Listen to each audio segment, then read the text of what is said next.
Hi, folks. This is Mark by Mark A. Foster, Ph.D. for the Institute for Dialectical Metarealism. If my voice still sounds raspy, I apologize. I do have a slight cold. I believe it is going away, fortunately, but I still have it. And so if I sound a bit weird, that's the reason why. Well, maybe I always sound weird to some extent, but not for that reason. Today, I wanted to discuss the subject of conspiracy theories with a special focus on the Illuminati conspiracy, and particularly Illuminati conspiracies involving Jews and Muslims, but not exclusively. We'll get into other versions of the Illuminati conspiracy as well. First, let's define conspiracy theory. A conspiracy theory is based primarily on hate. Hate for whoever it is that you are basing the conspiracy theory on. It might be the US government, it might be a particular racial group or ethnic group, it might be a particular religious leader or set of religious leaders, anything like that. A conspiracy theory is based on hate. So, hate, I guess you could say, is the structure of a conspiracy theory. But conspiracy theories can take many different forms. Now, that said, a distinction needs to be drawn between conspiracy theories and conspiracies. By conspiracies, I mean primarily, but not exclusively, criminal conspiracies. Criminal conspiracies are not conspiracy theories. They are based upon criminal evidence. And the prosecutor needs to present that evidence in court to the satisfaction of the judge or the jury. And there needs to be some determination as to whether the conspiracy, the alleged conspiracy, actually took place, or whether the particular individuals charged are the ones who did it. Then, of course, you have the defense attorney or attorneys who may represent individual clients who will say, no, my client was not involved in this conspiracy. That is not a conspiracy theory. Those kinds of things happen all the time. There are always criminal conspiracies. One of the tactics I have seen used by conspiracy theorists when they are defending their conspiracy theories is pointing to criminal conspiracies and saying, see, we are not the only ones who talk about conspiracies. Look at these cases which have been brought to court. Now, whether they are being honest or disingenuous may vary from case to case. It's really not for me to say. I can't read people's minds. I would assume in some cases they are being honest because they don't know any better. And in other cases, they are being dishonest. Regardless, those two things, conspiracy theories and conspiracies, especially criminal conspiracies, are not the same and should not be confused with one another. Conspiracy theories can be really, really dangerous.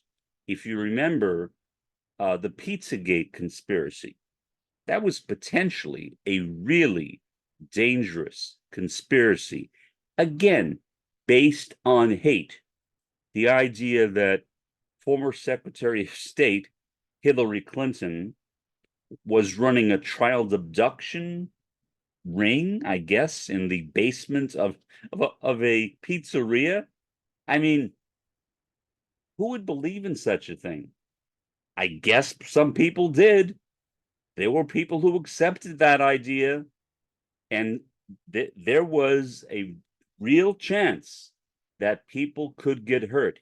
Fortunately, at least in this particular case, that did not happen. And I guess we can thank our lucky stars, if there are lucky stars. But I'm sorry, that may be a conspiracy theory too. Okay, so in any event, conspiracy theories and criminal conspiracies, not the same thing, and they should not be conflated with one another. All right, now back to conspiracy theories themselves. I have had an interest in the subject for many years, and I have brought this subject up in my classes, especially my social problems classes, because I thought that they fit into that particular course. Because to me, conspiracy theories are genuine social problems. Uh, people have been really hurt. I mean, look at the killing of the Jews in Nazi Germany. We'll get to that, but that is based on a genuine conspiracy theory. And there are others as well where people have been genuinely hurt. So conspiracy theories based on hatred, which they are in general, can be potentially very, very dangerous. The best thing to do when you come across a conspiracy theory, I guess you can go to scopes.com. That's a pretty good site which debunks a lot of these conspiracy theories. Even better than that, just simply ignore it. Or perhaps if you want, if you really care, you can try to find a peer-reviewed research article on that subject, which will basically dismantle that conspiracy theory for you. But don't fall into it. Conspiracy theories, which are sometimes called by people rabbit holes, are extremely easy to fall into. It is very simple, very easy. You read about it and you think, gee, I have special knowledge. This is something that nobody else knows about, or almost nobody else knows about. And I need to become an advocate to make people aware of it. Look at what happened at the insurrection at the Capitol building in Washington, D.C. That was based primarily on the QAnon conspiracy theory, which centered on former President Donald Trump. And these people believed that the election was stolen from Donald Trump by Joseph Biden, that Biden was not truly elected, and therefore they had a right, maybe an obligation, to go and invade the Capitol building, including by carrying, well, not genuine Confederate flags, but pseudo-Confederate flags into the Capitol building, and potentially causing a lot of damage. That was a really, really horrendous day. I watched it live on television, and I was stunned by it. I was totally stunned by it, that these people were able to get into the building.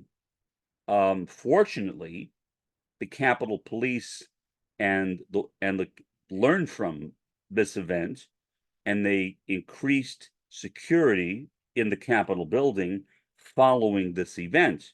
They realized that their security, while good, was not good enough, and they needed to pick it up some more. And fortunately now, I hope that security there is good enough so that any future attempt, you never know, you never know what'll happen, say this November, depending upon who wins the election in the United States. If Biden wins the election, we may see a repeat or repeats. I hope not. I genuinely hope not, but we may see a repeat of something like that insurrection once again, or perhaps even multiple insurrections. If Trump wins the election, There will be a lot of people who will be really, really upset, but I doubt we'll see any insurrections taking place. Okay, so again, conspiracy theories based upon hate, criminal conspiracies based upon criminal evidence, which is demonstrated in court. And again, people who confuse those two things, conspiracy theorists, will often point to criminal conspiracies and say, see, the government also believes in conspiracy theories. No, they don't, because just because the word conspiracy is used does not mean that a criminal conspiracy and a conspiracy theory are the same. They definitely are not. Okay, so again, when you think of a conspiracy theory, think about hate, because you generally don't develop conspiracy theories about people that you love. It's generally about people that you hate, or at least strongly dislike. Now, let's turn to a specific type of conspiracy theory, perhaps the most well-known conspiracy theory around the world, honestly. And that is the Illuminati conspiracy, but really it should be called the Illuminati conspiracies, because there are many different versions or species of the Illuminati conspiracy. Now, the history of it. The history of it is quite ironic, because the person who developed it was a Jesuit priest. And many, not all, but many Illuminati conspiracy theorists consider the Jesuits, also called the Order of Jesus, a Roman Catholic order, to be a part of the Illuminati, or in some cases, the Illuminati itself, despite the fact that the guy who started it was a Jesuit. But logic and conspiracy theories are simply not compatible. If you expect them to be, you will be in for a really big disappointment. The guy who started that particular conspiracy theory, the original Illuminati conspiracy theory, believed that the Illuminati consisted of Freemasons. Why? Well, he hated Freemasons. That's basically all it is. I mean, I've read some of the things he wrote. They're just filled with vitriol against Freemasons. And he believed all these lies. He believed they were trying to control the world, which is total nonsense. Good example. Look at the Freemasons today. Now, there are still, believe it or not, some Illuminati conspiracy theorists who believe that the Illuminati consists of the Freemasons. But the best remedy to that conspiracy theory is to simply read up on the Freemasons. Or if you want, become a Freemason yourself. Couldn't hurt. What you'll find is that the Freemasons are simply an old boys club, like a fraternity. That's all it is. And especially now, becoming, I think it's called a 32nd degree Freemason. That might not be right, but I believe that's correct. I believe that's one of the highest levels in Freemasonry. You can become a 32nd degree Freemason in one day. How? They have a proxy. You sit in the audience, the proxy is on the stage, the proxy goes through all of the initiations, which includes a baptism and various hand motions and leg motions and saying various secret passwords. And at the end of the day, presto, you are a 32nd degree Freemason. That's it. Now, what do Freemasons do? Nothing evil. Basically, they sit around playing checkers and poker. That's it. That's modern Freemasonry. Now, there are some Freemasons who take it seriously, who actually read up on it, who are interested in the traditional lore of Freemasonry, but they are a tiny minority. Most Freemasons know nothing about Freemasonry. They join it. Maybe they had a friend who joined who said, "Come on, let's join the lodge over there, the Freemasonic Lodge," and that's it.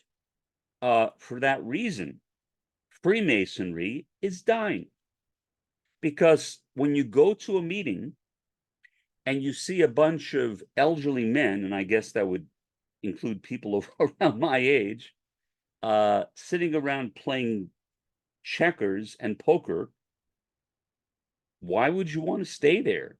I mean, if you're a young person, you're looking for excitement. You want to go to the beach, to a club, or something, uh, not to sit around and play checkers and poker, which is basically what happens at Freemasonic lodges now. That's why they are dying, because they can't attract young people to join Freemasonry.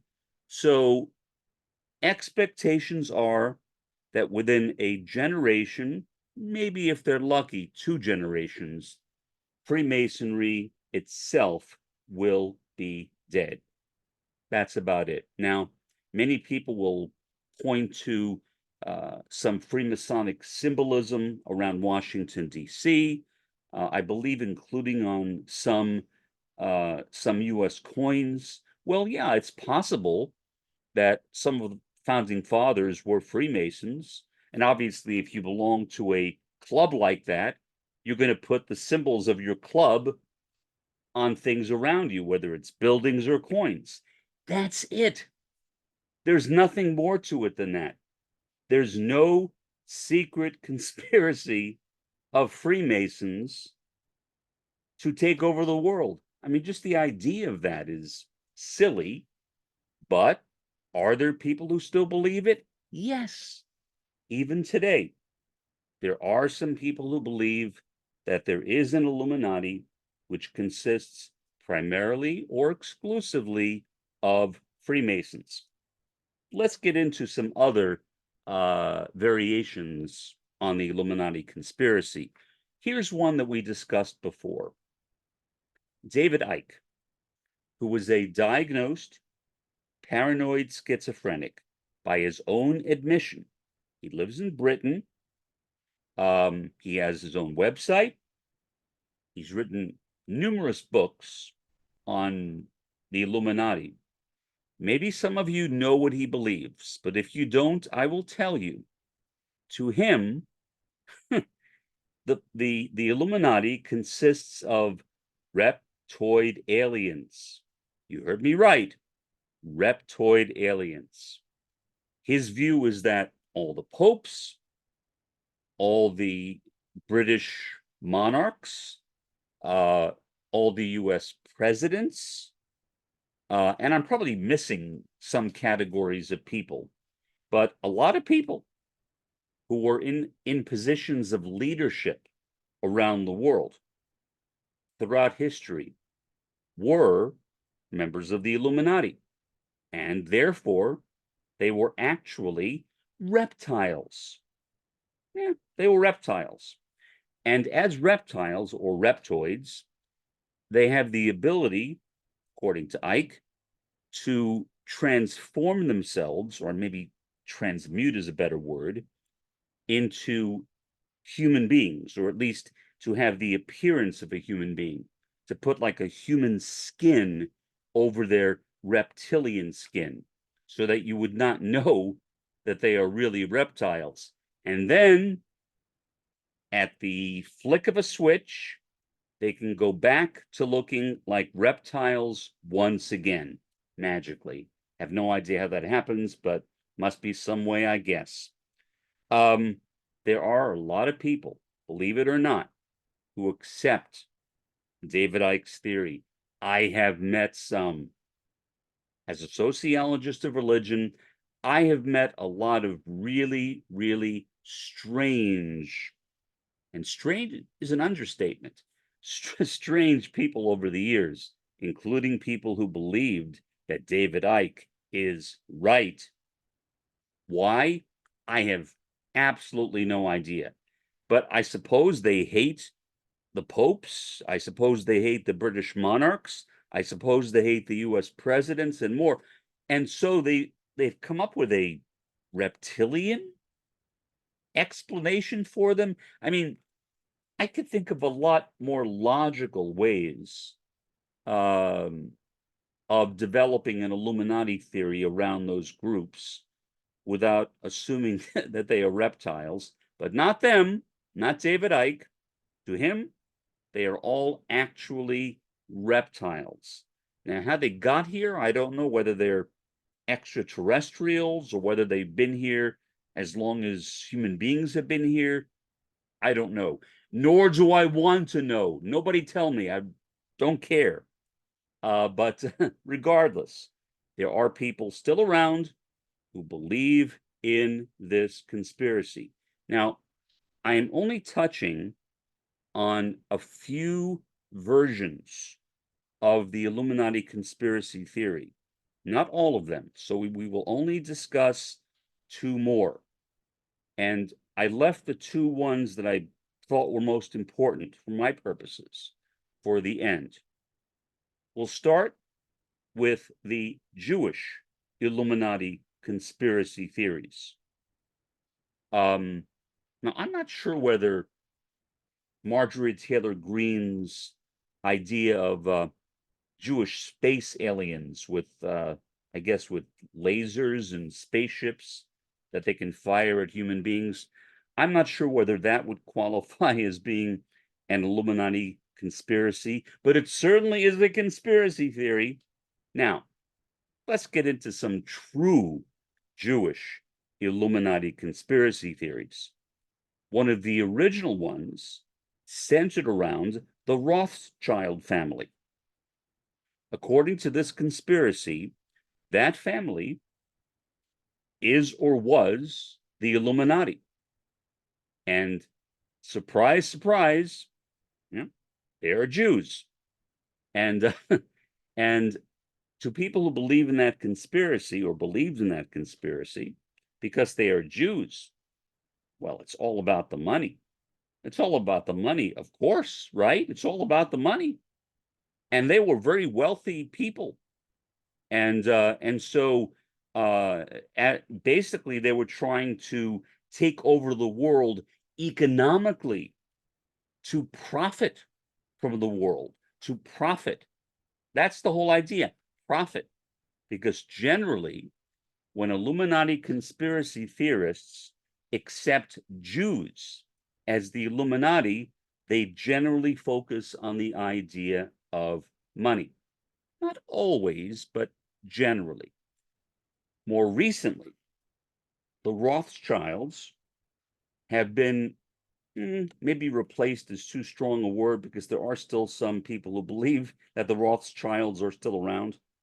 But the Rothschilds have been kind of replaced by George Soros. Who is George Soros? George Soros lived in Hungary, and he lived in Hungary at the time when the Nazis controlled Hungary, but he was a survivor of Nazi Hungary. He is also a multi-billionaire, very wealthy man. By no means the wealthiest man in the world, not even close, but he certainly is very wealthy. But what matters is that he's Jewish. And so generally, believers in Jewish Illuminati conspiracy theories, whether they look at the Rothschilds or George Soros, are neo-Nazis. I mean, that's really where it comes from.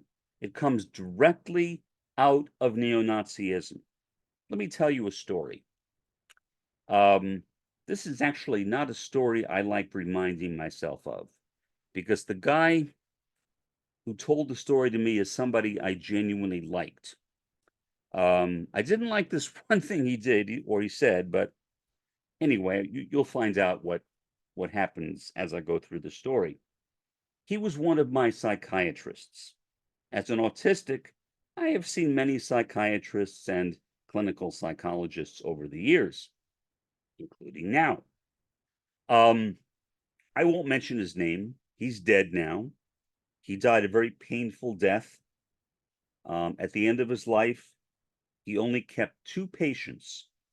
I was one of them because he regarded me as a friend, and I was his friend. I mean, he was Jim. I always called him Jim. I won't mention his last name, but just Jim.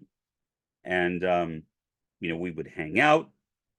I used to buy things for him occasionally if I thought he'd be interested in them. He was a really nice person to me, but he believed in a Illuminati conspiracy theory centered on George Soros. Now, when he told me this, why he would tell me this in a psychiatric session, I don't understand, but he did. I wasn't sure what to say. I thought, do I mention this to him where he's getting this thing from? He's literally repeating a neo-Nazi conspiracy theory, or do I just keep my mouth shut? I decided not to keep my mouth shut. Okay. So I did tell him. He was really, really apologetic. He had no idea. I'm not even sure if he knew that George Soros was Jewish. Here's where I think he got it from, and I can't prove this, but I have a pretty good idea from his wife. His wife. His wife was a genuine anti-Semite. I know that because I knew her. She hated Jews. She hated me. I would even say that she could be called a neo-Nazi, but that might be going a bit too far. I don't know if she was a neo-Nazi. All I can say is that she was a rabid anti-Semite. And Jim was very much under the thumb of his wife and her beliefs. And he seemed to just buy into whatever she would say.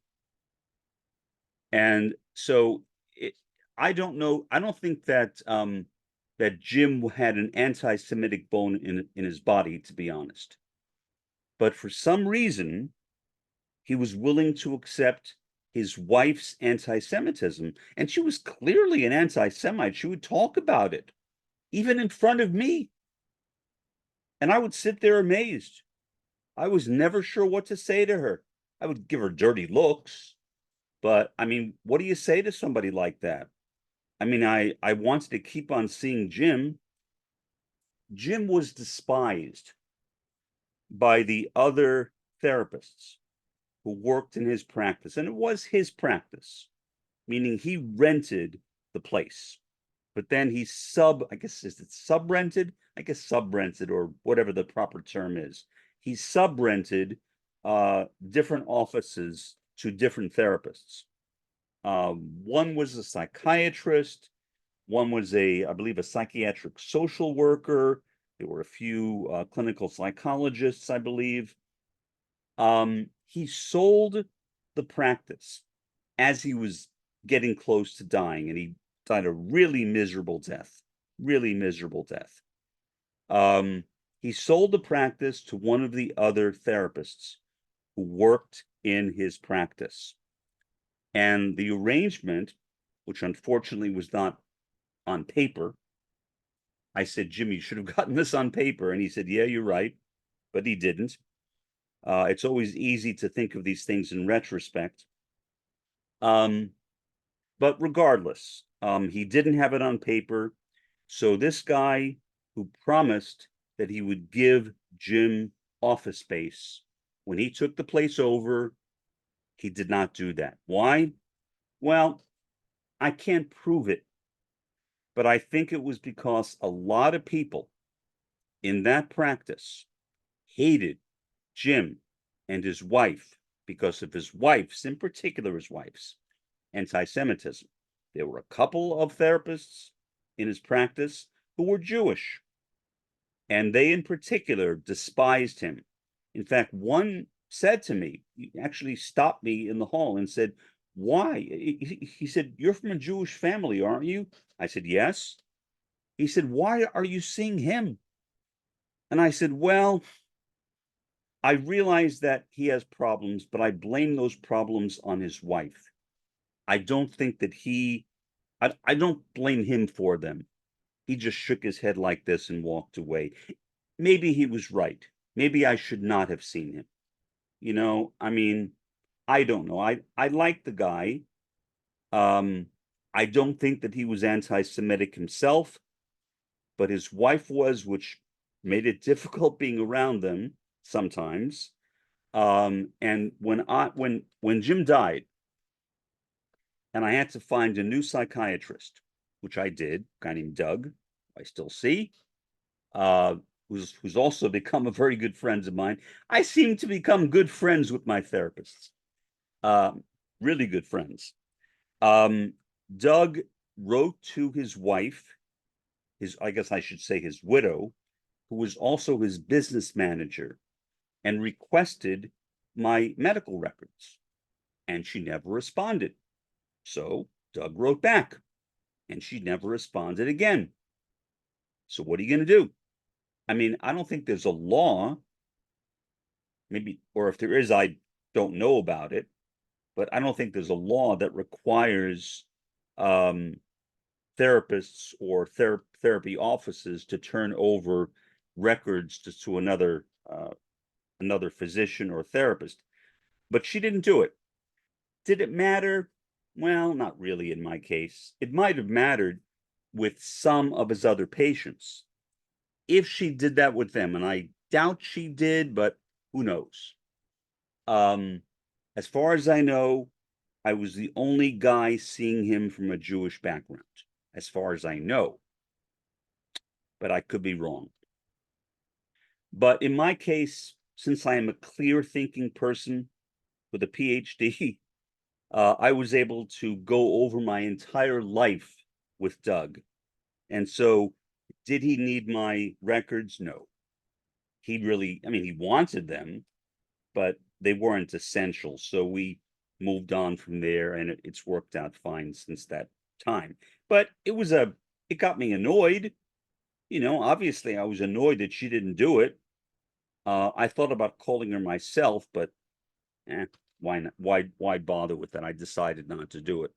She was a strong believer in the Jewish Illuminati conspiracy theory. In her case, both the Rothschilds and George Soros. Yeah, both of them. And to her, those individuals, well, I guess maybe all Jews in general, like Hitler believed, were trying to take over the world to make money. She actually believed that. Did Jim believe that? I don't think so. But he put up with it. And I don't know why he put up with it. Till this day, I wonder why Jim put up with his wife, but that I never asked him that. I felt that was none of my business. What mattered was my relationship with him and the fact that, as best I could tell, Jim was not anti-Semitic at all. And he and I had no problems relating to one another. Let's move into Islam. Um, there have been a lot of Islamic Illuminati conspiracy theories. They especially started after 9/11, when there was all this, I don't know what to call it, panic, I guess, moral panic over Sharia law,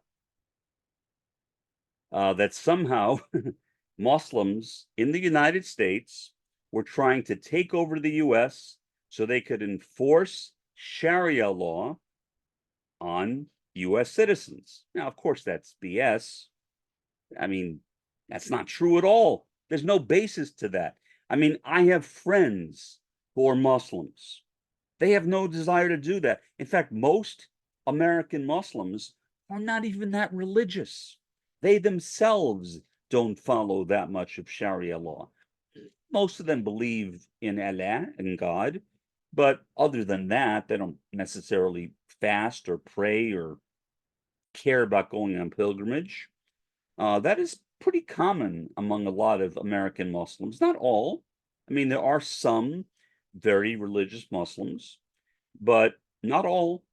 The ones that I have personally known were not that religious. That's all I can really say.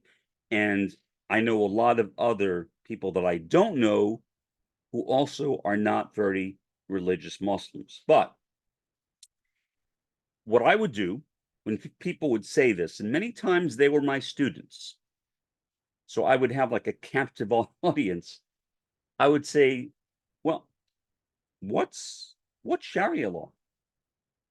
Now, of course, I know what it is as a sociologist of religion and as an Islamic scholar, as somebody who can basically, with many slips, read Arabic as well as Hebrew. But they couldn't do that. And so when I would ask them that question, not a single person could even give me a basic response. And the most basic response is prayer, fasting, and pilgrimage. I mean, there's more to it than that, but not even that. Not a single person ever mentioned prayer, fasting, and pilgrimage. Instead, what they thought of were the Taliban. Now, the word Taliban is a Persian and Pashto word, also an Arabic word, which translates into English as students. That's the translation of Taliban, in case you're wondering, because they were students of the Quran and students of Islam, a very radical version of Islam. And so when they controlled, and of course now are back in control of Afghanistan, they made women wear these burqas, which were basically like these, I don't know, almost like rags, like like cloth or something. I don't know what to call them.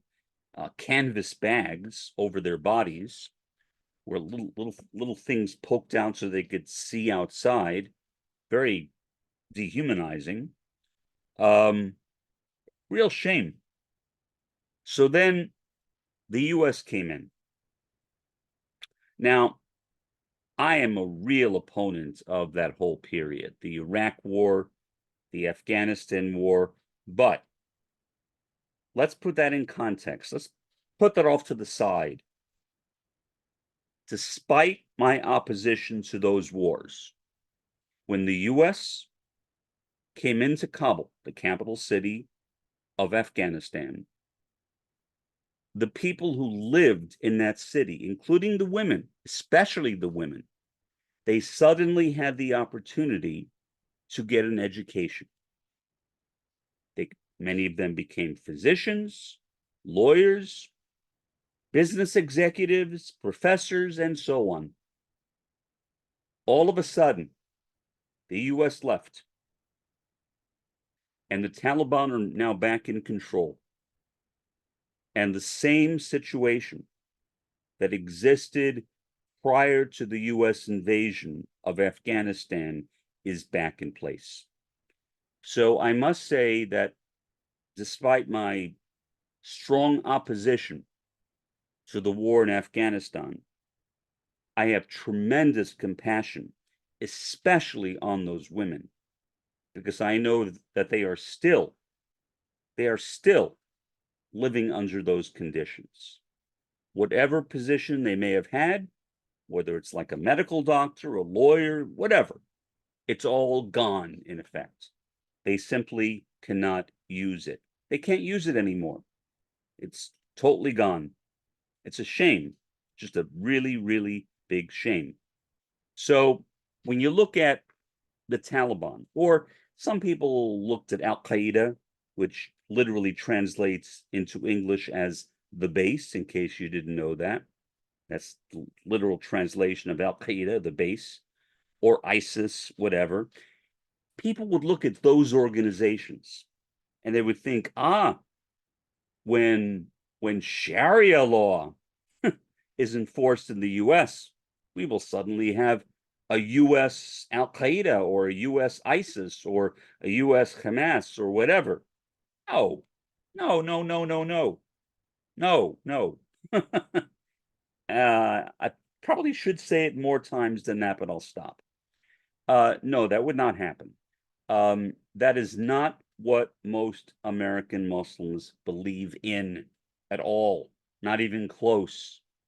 Most American Muslims are fairly secular, some very secular, and they themselves would not want to live in a society like that. So the idea of an Illuminati run by these Islamic fanatics, people practicing not Islam, but Islamism, which is a translation of the Arabic word Islamiyah, which is basically the idea of establishing a kind of Islamic theocracy, very similar to Christian dominionism.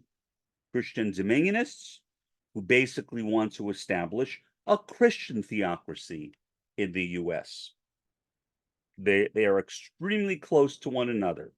Yet most Americans don't seem to have a problem with Christian dominionism, which is largely rooted in Calvinism, the ideas of John Calvin, not entirely, but largely.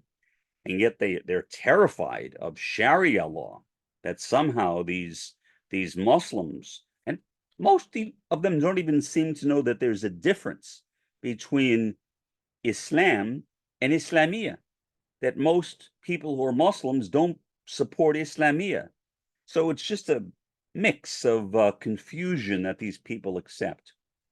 So to them, getting back to the Illuminati conspiracy, to people who believe that the Illuminati consists of Muslims, that is basically what they believe. That somehow these Muslim fanatics, and most Muslims are not fanatics. I have a lot of friends, personal friends, close personal friends, and I'm not lying, or Muslims. I mean, one of my academic specializations is the study of Islam, Islamic studies. So I'm not lying when I say that. And the fact that I am from a Jewish background doesn't bother them at all. In fact, most of them like it. I get along with them very well. What many people don't realize is that here in the US, relations between Jews and Muslims are actually very good. Commonly, Jewish organizations will defend Muslims, Islamic organizations will defend Jews when there is discrimination. So the kinds of hostility that we see taking place in West Asia right now between Israel and Gaza simply would not happen in the US. Most American Jews would not support it at all. Most American Muslims would not support it at all. I mean, I know a number of families where a Jew and a Muslim married each other in the United States. So again, relations between Jews and Muslims in the US are very, very good. Even in parts of Israel, they're good, like in parts of Haifa. They're not bad. They live in the same places, but unfortunately, they have this disgusting government which is ruining their country. And so you have 80% of Israelis who support this horrendous war on Gaza, which is being masqueraded as a war on Hamas, which it is not. It is not a war on Hamas. It is a war on Gaza. I mean, if you bomb little babies, if you kill little babies, you're not killing people in Hamas. So the war is not on Hamas. The war is very clearly a war on Gaza.